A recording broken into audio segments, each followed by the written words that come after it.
जय हिंद साथियों, स्वागत है आपका आपके अपने चैनल में। तो इस वीडियो में साथियों हम देखेंगे chapter number 9। Chapter number 9 10th class साथियों है। आप लोग ऑलरेडी मैंने बता रखा है कि 10th क्लास के हम मैथमेटिक्स करा रहे हैं और चैप्टर नंबर जो है हमारा 8 जो है वो पूरा पूरा हो गया है। आप लोगों ने उस वीडियो को या उस सेशन को नहीं देखा है तो आप लोग उन सभी सेशंस को हमारी प्ले लिस्ट में जाके देख सकते हैं। तो अब हम 9th एक्सरसाइज में 9.1 में है और उसके 2 प्रश्न हो गए हैं, उनको भी आप जाके देख सकते हैं। तीसरे प्रश्न पे आते हैं डायरेक्ट। तो तीसरे प्रश्न में क्या कह रहा है कि एक ठेकेदार दो एक ठेकेदार बच्चों को खेलने के लिए एक पार्क में दो फिसल पट्टी लगाना चाहता है। 5 वर्ष से कम बच्चों के लिए वह ऐसी फिसल पट्टी लगाना चाहता है जिसका शिखर 1.5 मीटर ऊंचाई पर हो और भूमि के साथ 30 डिग्री का कोण बनाता हो। एक साथियों पार्क है, उसमें कह रहा है कि जो ठेकेदार है 1.5 मीटर की ऊंचाई पर 1.5 मीटर की ऊंचाई पर एक फिसलन पट्टी लगा रहा है। तो फिसलन पट्टी साथियों अगर होगा तो किस प्रकार से होगी, इस प्रकार से होती है। और ये जमीन साथियों हमारी हो गई, ठीक है। ये ठीक है। तो अभी क्या कह रहा है कि 1.5 मीटर, तो कह रहा है तो भूमि के साथ कितने डिग्री का कोण बनाता है, 60 डिग्री का, सॉरी 30 डिग्री का, 30 डिग्री का ये कोण बनाता है, ठीक है।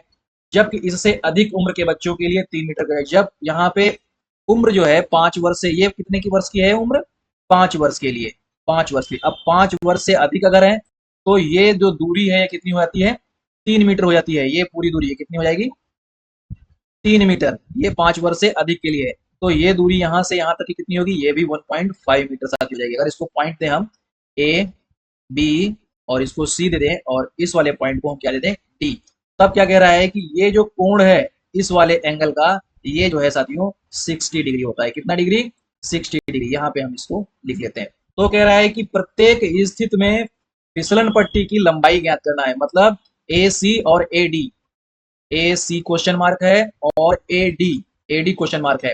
तो यहाँ पे या फिर हम इस प्रकार से मान सकते, जो एसी वाली है वो 5 वर्ष से कम वाले बच्चों के लिए है और जो एसी ए डी साथियों, जो ए डी है वो 5 वर्ष से अधिक के लिए है। अब हम इसको मान लेते हैं 90 डिग्री। तो अब हमको ये वाली भुजा निकालनी है, तो क्या चलेंगे, त्रिभुज ए बी सी में, त्रिभुज ए बी सी में साइन 30 क्या होगा, sine 30 degree is equal to क्या हो जाएगा, लंब बटे कर्ण। तो लंब बटे कर्ण, लंब कितना है, साइन 30 का मान 1/2, लंब का मान कितना है 1.5 और कर्ण का मान है AC, AC हमको निकालना है। तो इस प्रकार से अगर हम यहाँ पर देखें तो AC बराबर क्या निकलेगा, 1.5 इंटू 2, ये आएगा 3 मीटर। क्या आएगा, 3 मीटर निकल के आएगा। ये 3 मीटर का जो फिसलन पट्टी है इसको भी साथियों हम लिख लेते हैं यहाँ पर। अतः 5 वर्ष, 5 वर्ष से कम बच्चों के लिए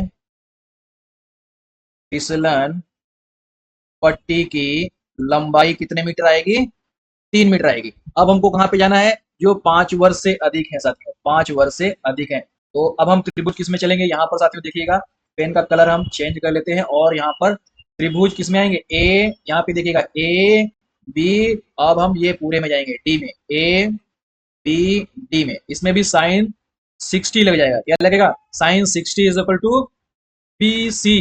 लंब यहाँ पे कितना है, बी डी। देखो बी सी क्या था, छोटे के लिए था, अब बी डी पूरी भुजा, बी डी अपॉन कर्ण इसके लिए रहेगा ए डी। तो साइन 60 का मान कितना रहेगा, √3/2। साथियों अगर साइन 10 कॉट इन सब के मान आप लोगों ने अभी तक निकालना नहीं सीखा है ट्रिक के द्वारा, तो आई बटन पे क्लिक करके वहां से आप लोग निकालना आसान भाषा में सीख सकते हैं। तो साइन 60 का मान √3/2 और बी डी का मान कितना है 3। यहाँ पे देखो बी और डी, ये वाली भुजा देखो साथियों, यहां से यहां तक हमने कितना बताया कि 3 मीटर। और ए डी हमको निकालना साथियों, ए डी क्या करना है, निकालना है। तो यहां से अगर तिरछी गुणा करेंगे तो क्या आएगा, A D √3 is equal to 6। कितना आएगा, 6 आएगा साथियों। ओके, थोड़ा सा हम स्पेस बना लेते हैं। अब क्या करेंगे, ए डी बराबर अगर निकालेंगे तो आएगा 6/√3। √3 नीचे हम हटाने के लिए हम √3 से ऊपर नीचे क्या कर देंगे, गुणा कर देंगे। तो 6√3 और √3 कितना होता है साथियों, 3 रहता है। तो 3 बाई यहाँ से कैंसिल करेंगे तो आएगा 2√3, 2√3। तो एडी का मान क्या साथियों, एडी बराबर निकल के आया 2√3 मीटर। अतः, अतः क्या लिखोगे, अतः 5 वर्ष, 5 वर्ष से अधिक 5 वर्ष से अधिक वाले बच्चों के लिए फिसलन पट्टी, क्या कहेंगे साथियों, फिसलन पट्टी की लंबाई 2√3 मीटर होगी। आशा करता हूँ साथियों ये क्वेश्चन साथियों आप लोगों के समझ में आया होगा। थोड़ा सा इसको हम जूम इन कर लेते हैं, और आप लोग अगर इसको अभी तक समझ नहीं पाए हो तो एक बार फिर से इसका स्क्रीनशॉट लेके या फिर दोबारा इसको आप लोग एक बार देख के सॉल्व कर सकते हो। अब चलते हैं हमें साथियों दूसरे क्वेश्चन की ओर, मतलब दूसरा क्वेश्चन हमारा इसमें रहेगा चौथा क्वेश्चन। तो जो एक्सरसाइज का जो क्वेश्चन नंबर हमारा 4 है हम उसकी तरफ चलेंगे। ओके, तो चलो यहाँ पर देखिए साथियों फोर्थ नंबर क्या कह रहा है। यहाँ पे देखिए साथियों, भूमि के एक बिंदु जो मीनार के पाद बिंदु से, एक मीनार हमारे साथियों इस प्रकार से है, ठीक है, एक मीनार साथियों सीधी मान लेते हैं इसको, ठीक है।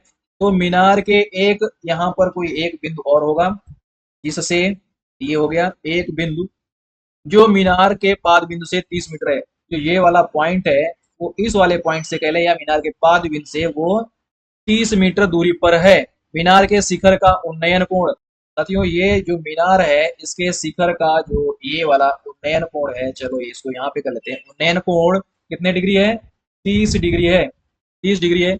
तो मीनार की ऊंचाई ज्ञात कीजिए, ये मीनार थी तो ये मीनार की ऊंचाई हमने एच मान ली, एच मीटर।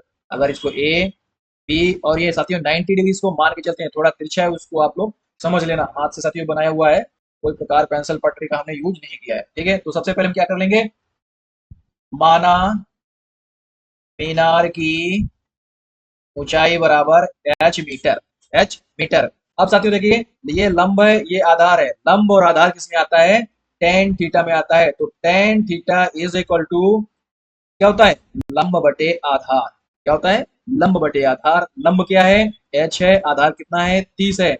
अब टेन 30 का मान 1/√3 और h/30।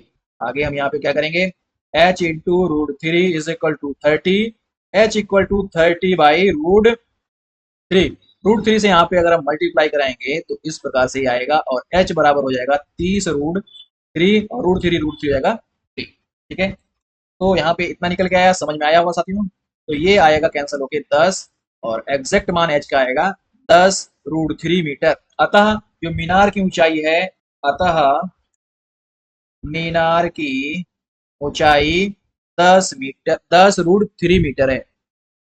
साथियों आशा करता हूं कि ये एक्सरसाइज के जो दो यहाँ पर हमने प्रश्न बताए, क्वेश्चन नंबर 3 और क्वेश्चन नंबर 4, आप लोगों के समझ में आया होगा। साथियों कहीं पर भी आप लोगों को कुछ भी डाउट होता है तो आप लोग मेरे को कमेंट करके पूछ सकते हो। वीडियो को देखने के लिए बहुत बहुत धन्यवाद। जय हिंद, जय भारत, वंदे मातरम।